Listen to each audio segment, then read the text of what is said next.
The Ologbotsere of Warri Kingdom, Chief Ayiri Emami, has cautioned the Giniwa One ruling house and kingmakers of the Warri Kingdom against going ahead with plans to crown Prince Teishola Emiko as the 21st Olu of Warri next month.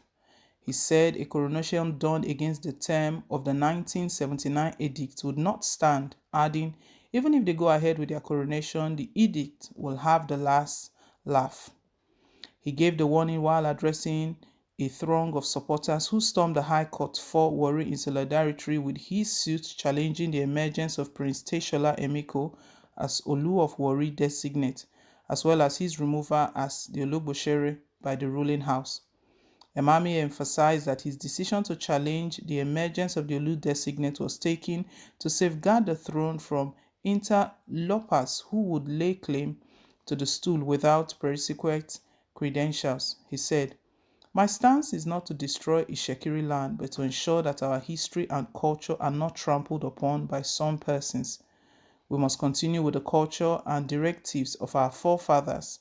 We owe it a duty to unborn generations to whom we will hand it over untainted." Sir Matthew Ishekure, Secretary of the Media and Publicity Committee for the Coronation, had said preparations for the coronation were seriously going on despite the litigation surrounding the Olu designate. Emami advised Governor Senator Ifeanyi Okowa against honoring any invitation to the purported coronation ceremony. In the letter, a copy of which was obtained by a reporter, he urged the governor to ignore the invitation to the coronation until the legal hurdles are cleared. The letter reads in part, "I want to state very emphatically that I have no personal interest in this matter, and in particular, I have nothing against the person of Prince Teshola Emiko. However, in my position as the Ologbotsere of Warri Kingdom, and in the absence of the Olu, I owe the Ishekiri nation the duty and obligation to uphold the tradition of the Ishekiri people as codified in the 1979 edicts and ensure strict compliance to both the law and the tradition of my people. As Chief Security Officer of the state, Your Excellency, sir, I urge you with all humility to ensure that existing laws are upheld." The Delta State High Court in Asaba adjourned the case challenging the installation of Teshola Emiko as the Olu of Warri designate to August 5th. The plaintiff, one of the sons of Ekinwale, had approached the court to challenge the process which led to the installation of the Olu of Warri designate. The matter was transferred to Asaba after a court sitting over the matter was disrupted by some youth. The court granted relief sought by the plaintiffs and defendants' counsel for both parties to be properly served. Another judge, Justice Agboje O, adjourned Emami's suit challenging the succession to throne of the Olu of Warri to August 3rd. This was amid heavy security around the premise of the Delta State High Court in Warri. Armed security operatives were positioned at strategic points around various routes leading to the court. Some litigants who appeared improperly dressed were denied access until the matter in Court 4 was adjourned. An official said the suit had been adjourned to August 3rd. That is it for now. A lawyer in the matter, Robinson Ariyo, confirmed that the matter was adjourned for mention on August 3rd. Emami, from the onset, Ayiri, that's the Ologbotsere of Warri Kingdom, he's been against the emergence of Teshola Emiko as the Olu designate. And he stated the Times Without Number that he has he's not taking it personal, he has nothing against the person of Teshola, but all he's stating is that due process has not been followed. As a matter of fact, there was a time he was lamenting that these are the same people who are complaining, who are singing that there is corruption in the country, the place is so corrupt, politicians are corrupt. Now, what are they doing now? What sort of example are they setting? And he's not being happy with all of this. I know from the time he started speaking against it, that was when he was suspended as a Ologbotsere, but we know he's not accepted that. He says that he cannot be suspended as the Ologbotsere of Warri Kingdom. And so a lot of controversies have been surrounding all of this. We know a date has been set for the coronation ceremony.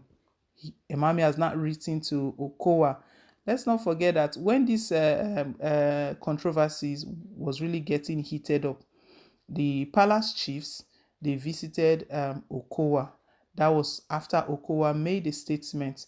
Delta State government made a statement that they will not say anything regarding the dispute going on or the controversy surrounding the emergence of the Olu designate, because when even the Ogiame Okinwali passed out that they were not formally informed, they were not notified. We know the Ogiame passed on last year, but when the news broke out, they denied it. They stated nothing like that. But later, when they eventually announced his demise, they stated that it was tradition. They had to follow due process. You don't just make the announcement like that. But anyway, at that point in time, the Delta State government was not even notified. So when this crisis and everything was going on, all Okowa stated was that they are not going to get involved because in the first place, they were not even informed that the Ogiame has passed on. So it looks like that report got to the palace chiefs, and immediately they summoned a meeting and they visited the government house, Delta State government house, to see Ifeanyi Okowa, and they told him everything, all their plans, who the Olu designate. So officially, they took everything to him. And Okowa's position, his body language from that moment where the palace chiefs visited him was that he was in support of everything they are doing, and he was urging the Shekiri people to actually support everything that these palace chiefs are doing. The palace chiefs, they are all working for the coronation, the installation of the Olu designate in the person of Teshola Emiko. Now, Emami has written to Governor Okowa, telling him, urging him not to attend the ceremony, that there's something wrong with this, there's something wrong with this coronation, that people can't see it, but things are not in the right position, things are not done right. He's from time immemorial, he's been referring to the edict, the 1979 edict, and he's still stating that he stands strongly by that edict, that as per that edict, Teshola Emiko should not be the Olu. I don't know if because the matter is in court.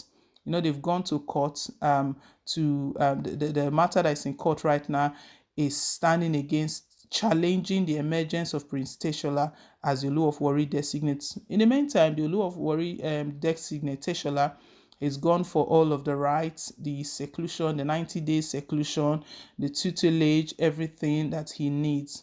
In spite of all of the preparations, everything that has been done, Emami is stating that a coronation done against the terms of the 1979 edict will not stand. So Ayiri is stating that even if they go ahead with their coronation, the edict would have the last laugh. So he believes that at some point, even if the coronation takes place, it's going to be nullified, because he's stating that this coronation exercise will be futile. Wow, this one is really strong. Well, guys, let's hear your thoughts down below in the comment section. Thank you once again for staying tuned. Please don't forget to like, share, and to subscribe. Till I come your way again with more updates. Bye.